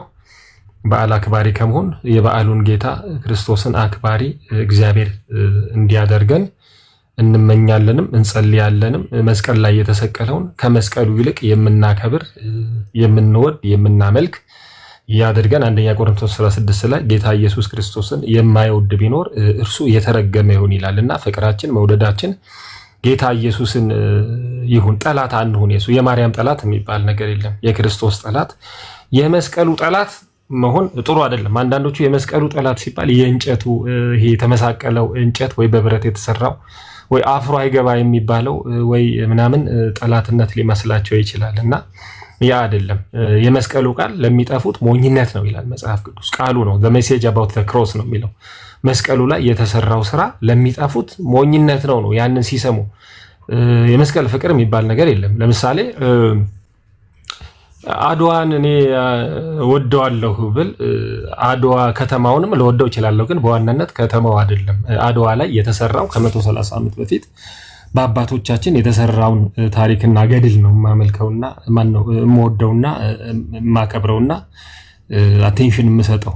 ስለዚህ አድዋ ሲባል ትዝ የሚለን ሊለን የሚገባ በአድዋው ላይ የተሰራው ስራ ነውና የመስቀሉ ቃል ሲባል መስቀሉ ላይ የተሰራው ትልቅ ስራ አለ። የክርስቶስ ኢየሱስ ኃጢአታችንን በመስቀል ላይ መያዝ፣ ኃጢአታችን መሞት፣ መነሳት ያ ስራ ነው እዛ ጋር ትልቅና ዓለም ለእኔ ከተሰቀለበት እኔም ለዓለም ከተሰቀልኩበት ከክርስቶስ መስቀል በቀር ሌላ ትምክት ከኔ ይራቅም ይላል ጳውሎስ። እዛ ላይ የተሰራው ስራ ትምክቴ ነው እንጂ ይሄ መስቀል ሰዎች የሚይዙት ለዛውም በእጅ የተሰሩ ጠራቢ ቤት የተሰሩ የእጅ ባለሙያዎች ጋር የተሰሩት የነሱ መስቀል ትምክት አይደለምና ትምክታችን ወደ ተሰቀለው እንዲሆን በጣም እፈልጋለሁ። ያኔ በህይወታችን ለሁላችን መልካም ይሆንልናል። እግዚአብሔር ኃጢአትን እንድንተው ይረዳናል። በጽድቅ መንገድም እንጓዛለን።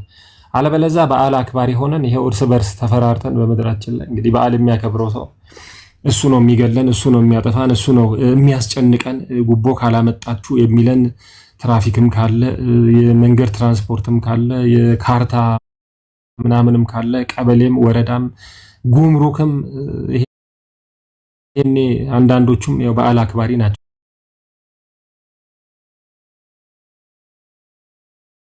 በግ እየገዙ ዶሮ እየገዙ እንኳን አደረሰ እየተባባሉ ነውና የተሰቀለውን እንወቅ ለማለት ፈልጌ ነው። በሌና ቤክዬ ሰላማችሁ ይብዛ። ሰላም ብያችኋለሁ በጌታ ሰላምታ።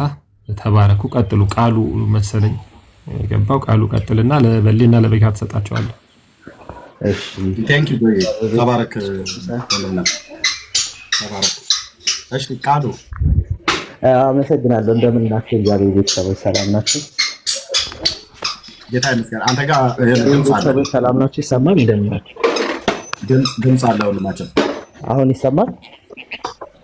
ነው ድምጽ አለ። ኦኬ እሺ ድምጽ አለ። ድምጽ እንደዚህ ካለ ይቀር። እሺ በሌ እንኳን ደህና መጣ። እንኳን ደህና ጠበቃችሁኝ።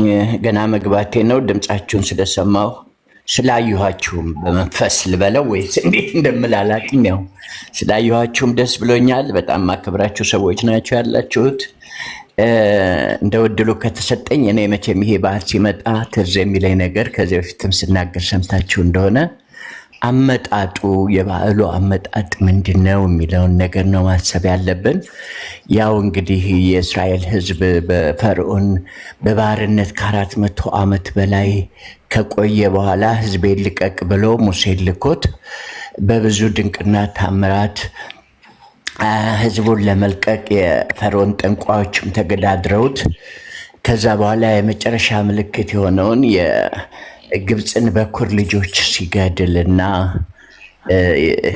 የእስራኤል ህዝብ ወይም ደግሞ የእግዚአብሔር ምርጥ ህዝብ በወቅቱ ያላቸውን ነገር እንዳቅማቸው ሰውተው በመቃኑ ላይ ደሙን ቀብተው የሞት መልአክ የነሱን ቤት እያለፈ የፈርዖንን የግብፅን በኩር ከመታ በኋላ የወጡበት በዓል ነው። በጣም የሚደንቀኝ ይህ አይደለም። ይህን ታሪክ ሁላችንም እናውቀዋለን።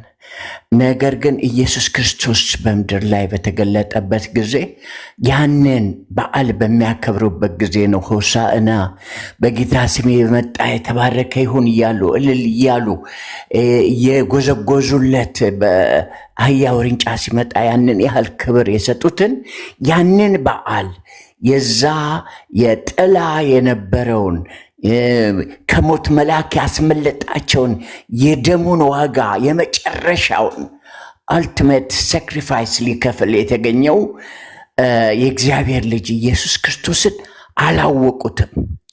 በማግስቱ ስቀለው ስቀለው ስቀለው ብለው የጮሁትና መስቀል ላይ እስኪውል ድረስ ፈሪሳውያኖች አላወቁትም ነበረ።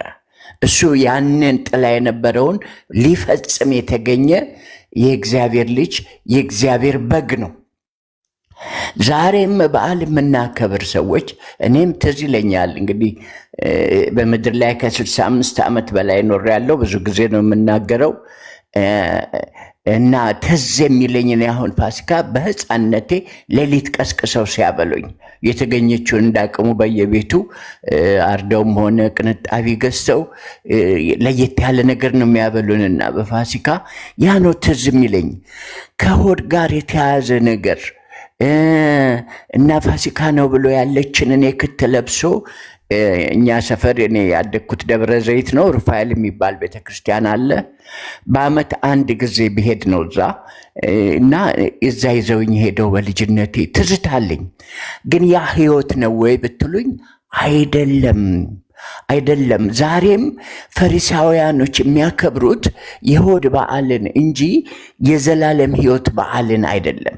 የዘላለም ህይወት በዓል በመስቀል ላይ የተሰዋልንን ክርስቶስን አውቆ በሱ ሞትና ትንሣኤ እኔ ድኛለሁ፣ እኔን ተክቶ እሱ ስለሞተልኝ የዘላለም ሞት አያገኘኝም፣ የሞት መልአክ ያልፈኛል፣ አይችልም፣ እኔን ሊገለኝ አይችልም፣ ዘላለሜን ሊያጠፋ አይችልም ብሎ አምነው አንድና እስከ መጨረሻ መስዋዕት በሆነልን በጌታ በኢየሱስ ክርስቶስ መታመን ነው የሚያድነው እንጂ ተረት አያድንም፣ ውርስ አያድንም።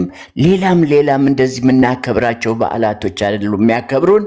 የሚያድነን ኢየሱስ ክርስቶስ ነው። ይህንን ነው ማለት እንፈልገው። አዳምጣችኋለሁ። በጣም አመሰግናለሁ። ተባረኩ ወገኖች።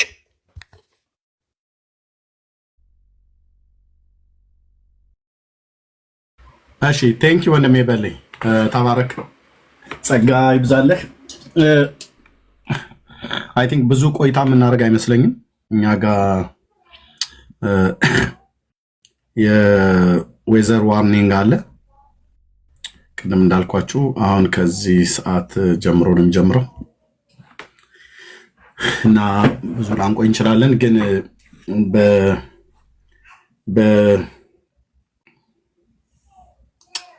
የጌታ ምጽአትና የሺውን ዓመት መንግስት ታምናለህ ወይ ብሎ በሚል ርዕስ እንቀጥልበታለን።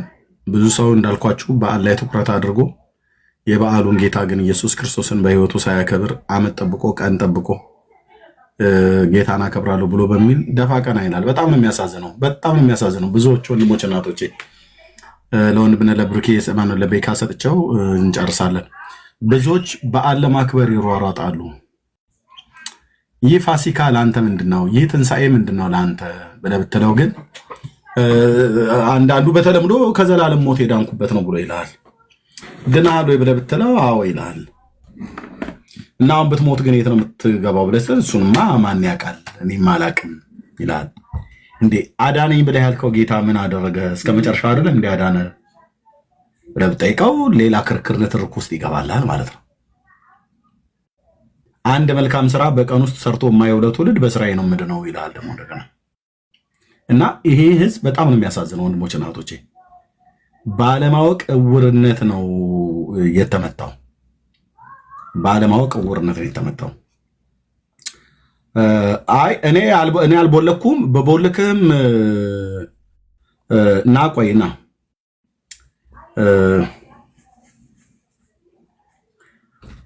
ሮያል ና ኦኬ እሺ እንኳን እንዳመጣ እኔ አልቦለኩም በዛኛው አካውንት። ማን ነው የቦለከው? ቆይ አድምጠኝ። ማናቸው የሚቦልኩ እዚህ ቤት አሁን ያሉ ሰዎች የቦለኩም ሰዎች ጥሩ ነው ያደረገው። ከዚህ በኋላ እኔ ከብሎክም ራሱ አልፈታህም። ለምን እኔም ብቦልክ ትክክል ነው ያደረግኩትኝ። አንተም ቆይ አድምጠኝ። በሌሎች ሰዎች ብትቦለክም ትክክል ነው ያደረጉት። ለምን ደጋግሜ ነግሬያለሁ እዚህ ቤት ኦኬ። እንደውም እኔ ነኝ የታገስኩ ማለት ነው። ገብተህ እንድታወራ እንፈቅድልሃለን። ምንም ችግር የለም። አውራ። ኦርቶዶክሳዊነትህን አክብረንልህ የምታወራው እኔ ጥያቄ ነው የጠየኩ። ደግሞ መልስ ሰጠኛል። ተመላልሰናል። አላስጨርስከኝም እኮ አየኸው። ትልቁ ችግር ነው። አስጨርሰኝ በመጀመሪያ። በዛኛው ብሎክ ተደርገሃል አይደል? ኦኬ ማንም አሁን እዚህ እኔ ገስት ምንድነው ሞዴሬተር የሰጠ አልተቦለከም። ቴዲ እሺ አልተቦለክም እያለህ ነው እኮ ያ አልተቦለከም እያለህ ነው።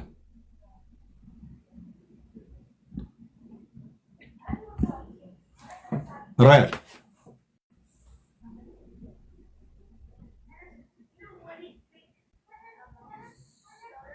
ዶክተርዬ ልክ ነሽ።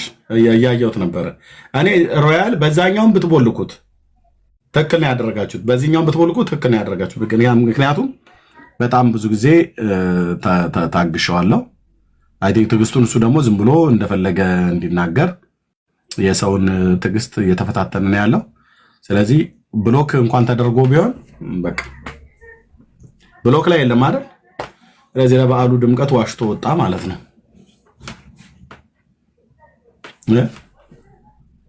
ያው ቴዲም ብሩኬም ሞዴሬተር ናቸው፣ ሙሉ ስልጣን አላቸው።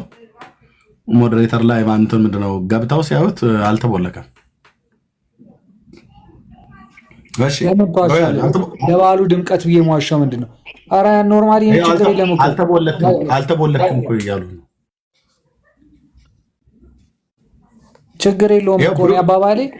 እኔ አንዳንድ ጥሩ ነገር ስትናገራይ እንደ ተሳዳቢ ስለሚቆጠር መጠየቅም ስለማይቻል የዚህ ሀገርን ችግር ታውቀዋለህ፣ ኢትዮጵያን ችግር። እኔ ስለ ኢትዮጵያን አይደለም አሁን እዚህ ተቦለኩ አልክ አልተቦለክም እኮ አሉ ሁለት ሰዎች አገልጋዮች ሆኑ በጣም ማከብራቸው። ሁሉም እዚህ ደግሞ ማምናቸው ሰዎች ናቸው። ሞዴሬተር ሰጠኋቸው። ለሚያደርጉት ነገር ሁሉ በጣም በጥንቃቄ የሚያደርጉ ያደረጉትን ነገር ሁሉ ትክክል ነው ብዬ ነው የማምነው። አልተቦለክም ችግር የለም።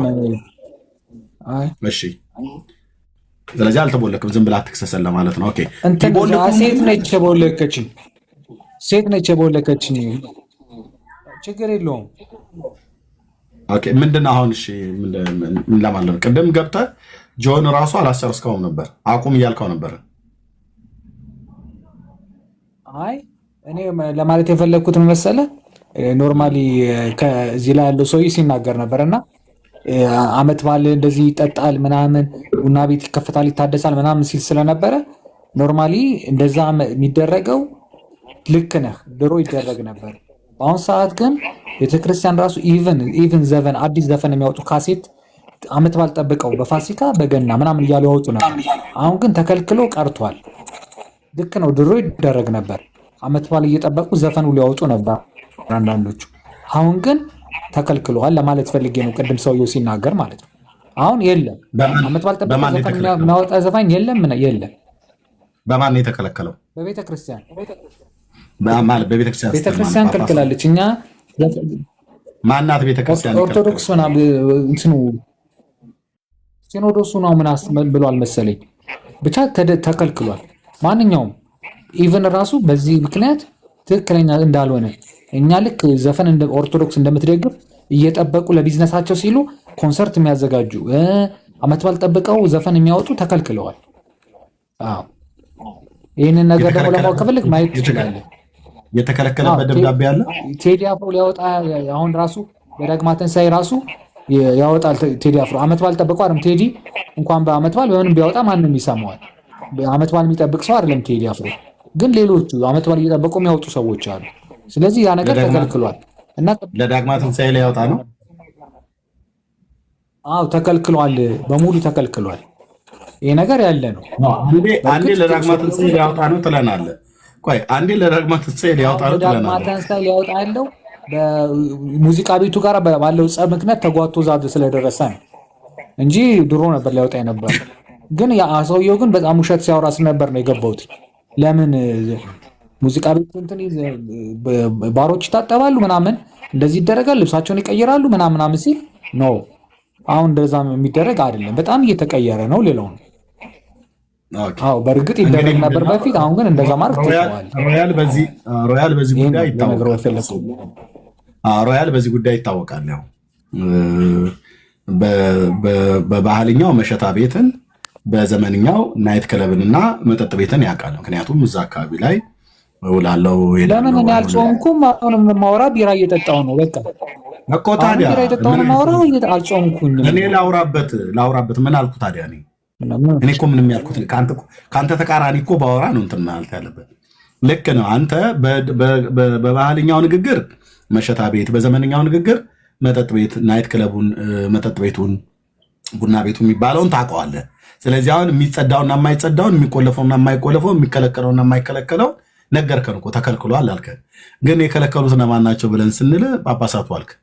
ጳጳሳቱ የከለከሉት ምኑ ነው? መጠጥ ቤቱን የከለከሉት አልክ። ግን እነሱ ቤት ነው እንትን ብላክ ሌብል እና ሬድ ሌብል ዲምፕል የራሽያ ቮድካ እየተባለ የሚገባው ማለት ነው። እነሱ ይከለክላሉ ህዝቡን እንደው ከሆነ እንኳን ማለት ነው። እነሱ ግን ይጠጣሉ። እነሱ ምን ይከለክላሉ? እነሱ ወዳቸውን ይሙሉ እንጂ ምን ይከለክላሉ? እነሱን ተዋቸው። አሁን እኮ እነሱን ይከተላሉ እና ህዝብ ከልክለዋል ብለህ እነሱ ቢጠጡትን ምን ነው አሁን ምን ነው ህዝቡ አሁን ሰዓት ህዝብ አልቀበልም ብሏል። ኮንሰርት ራሱ አንድ ሰው ቢያዘጋጅ ለዓመት በዓል የሚገባለት የለም። በቃ በዓመት በዓል ህዝቡ እንደዚህ አይነት መንገድ ስለያዘ እነዛን ተዋቸው። ግን የጴንጤ ተጽዕኖ መሰለኝ አይደል? እንደው ከየት አመጡት ይሄንን መከልከል? የጴንጤው ተጽዕኖ ውጤት አመጣ ማለት ነው። ስለዚህ ጴንጤ ኦርቶዶክስን እየመራ መሆኑ ይመስላል። የጴንጤ ተጽዕኖ ሳይሆን ጴንጤ ባለመጠጣቱ እኛ እንዴት ልንቀና እንችላለን? እንዴ ይሄ አሪፍ ነገር ነው። ባለመጠጣታቸው አሪፍ ነው። በችግር በገንዘብ ችግር ይሁን በምን አናቅም እንጂ አለመጠጣታቸው ደስ ይለናል። ግን ምንድነው በእግዚአብሔር ተከልክላችሁ ከሆነ አሪፍ ነው፣ ግን ያንን ነገር አያስቀናንም። እኛ አሪፍ ነው ነገር አሪፍ ነው። ጊዜም ቢሆን ግፊቱ በግንባርም በሰፈርም በአካባቢም በቸርችም በሶሻል ሚዲያም ያው መጠጥ ኃጢአት ነው የሚለው ነገር፣ ዝሙት፣ ስካር፣ ዳንኪራ ኃጢአት ነው የሚለው ነገር ወደ ሰዎች ውስጥ እየሰረጸ መጣና ስለዚህ ጴንጤ በጽድቅ እየኮነነው ኦርቶዶክሱን መጣና አሁን የማስተው ነገር የማስጣል ነገር አይመስልም? ተጽዕኖ ፈጣሪነት አይመስልም? ኖ ተጽዕኖ መፍጠር ሳይሆን እነዚህ ዘፋኞቹ መጠጥ ቤቶቹ ምኖቹ በሃይማኖት እየተጠጉ ቢዝነሳቸውን ሲያጧጡፉ በዛ መልኩ ህዝቡ በጣም ስለተናደደ ነው። በዛ ምክንያት ነው እንጂ ኖርማሊ የጴንጤ ተጽዕኖ አይደለም። ጴንጤ ዛሬ አይደለም ጴንጤ የመጣው አይደለ እንዴ? በፊት ጀምሮ የነበረ ነው። ከከለከሉ አሁን አንተ ቢራ እየጠጣህ ነው አልከኝ። ለምን እንደምትጠጣ ለቤተክርስቲያን ለምን አትታዘዝም? ለምን ማለት እኔ ራሴን ኑሮ የምኖር ሰው ነኝ። ምን አገባቸው? ስለዚህ አንተ የራስን ኑሮ ለምትኖረው ለማትታዘዛት ቤተክርስቲያን አዛለች ብለህ እዚህ መጥተህ ትከራከራለህ። አንተ ለማታደርገው እኔ አልጾምኩም እንዴ? የፈለገባት እኮ ምን ነበር የምትጾመው የነበረው? ወተት እና አልጾምም ለመሰለ እንዴ? አሁን እኮ ሀገር ቤት ነኝ ያለሁት። ግን አሁን የሚቀጥለው ሳምንት ወደ ሀገር እመለሳለሁ። እዛ ስመለስ የአሳማ ስጋ እየበላሁ ምን እያልኩኝ ምን እንደዛ ለምኖረው ኑሮ ምን ጾም ነኝ? ከየት ማምጥቼ ነው የምጾመው? ስለዚህ ምንም አስፈላጊ አይደለም።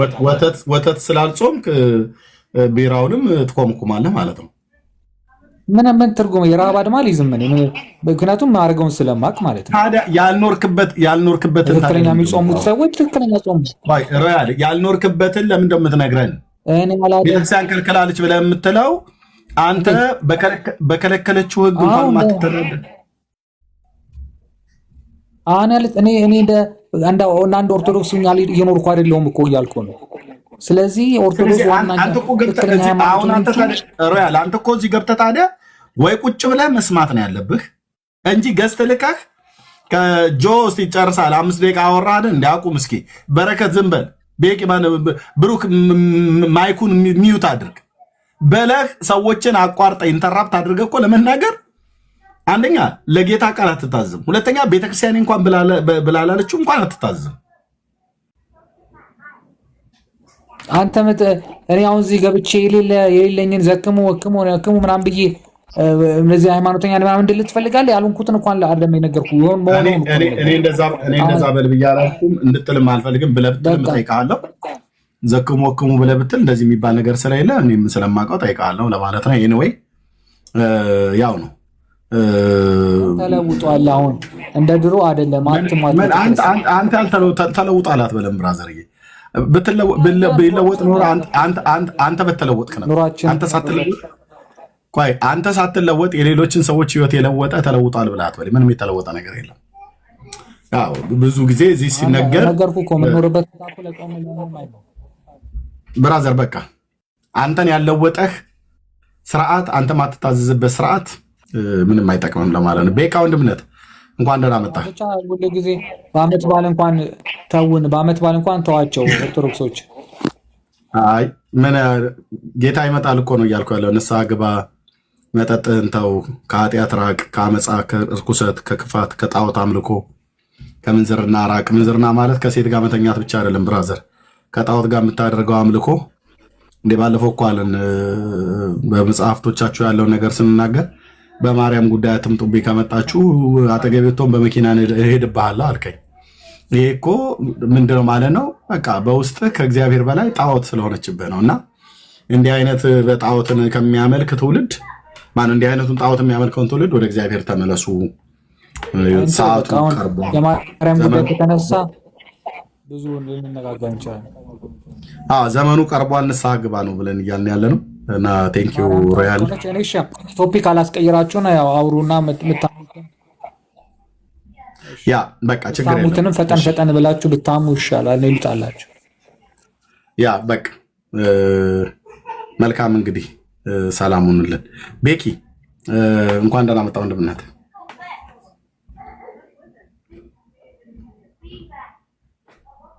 ቤካ አለህ?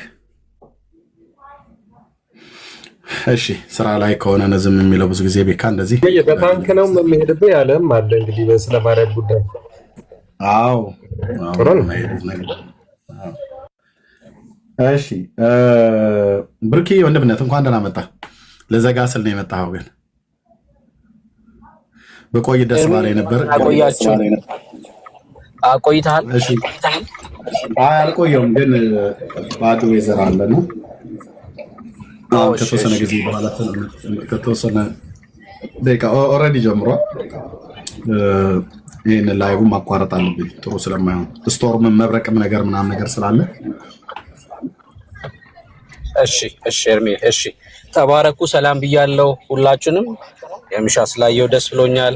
ጆን፣ በሌ፣ ቤካ፣ ክርስቲያን ወንድምቶች የክርስቶስ ኢየሱስ ጸጋና ሰላም ከእናንተ ጋር ይሁን። ቆንጆ ርዕስ ነው ማንሳት አለብን። በተለይ በወንጌል አማኞች ሳይድ የሚነሱ አንዳንድ ሀሳቦችን እንደ መጽሐፍ ቅዱስ መጥተው እነሱም እንዲወያዩ በዚህ ርዕስ እንገባለን። የጌታ ድል ይሰጠናል። ተባረክ። እንግዲህ ሮያል ለፋሲካ አይዘፈንም ለዳግማዊ ትንሣኤ ነው ብሏል። እሱ ይሄ አዝናንቶኛል ከተናገረው ነገር። ጥሩ ነው። አንድ ሳምንት ዘለል አድርገው መዝፈናቸው ጥሩ ነው። ሆኖ ከሆነ እንደዛ ማለት ነው። ተባረክ። በቃ ኤርሚ እረፍት አድርግ። አሜን። ተባረክ ወንድምነት። ቴንኪው ወገኖች፣ ቆይታ ብናደርግ ደስ ባለ ነበር። ጌታ ይጠብቃችሁ ኤርሚ። አሜን። ተባረኩ። በጸሎት አስቡ። ተባረኩ። ጆዬ ቴንኪው። ተባረኩ ሁላችሁም ወገኖች።